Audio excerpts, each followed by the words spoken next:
Ok, bonjour à toute la Côte d'Ivoire, bonjour à toute l'Afrique. Mon nom c'est Empereur Enoch Yao. Voilà. Et je fais cette vidéo pour apporter mon soutien franc et entier au prophète Eli Pada.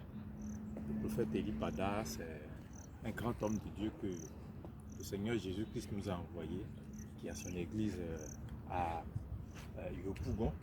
Et dans l'exercice de sa fonction, certaines personnes qui ne sont pas favorables aux prophéties qu'il donne, voilà, tendent à le menacer.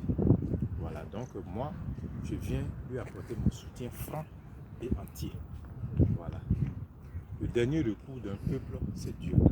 Et on ne peut pas empêcher les hommes qui vont vers le Seigneur d'aller vers lui. Parce que un prophète, tout comme un pasteur, tout comme un prêtre, tout comme les autres hommes de Dieu, ils amènent le peuple de Dieu au Seigneur, justement pour que nous puissions nous éloigner de tout ce qui est transgression. Mais quand le peuple va vers l'homme de Dieu, ça veut dire que le peuple va vers Dieu. Mais si on empêche à un homme de Dieu de parler, ça veut dire que quelque part on empêche le peuple d'aller vers Dieu. Je refuse cela.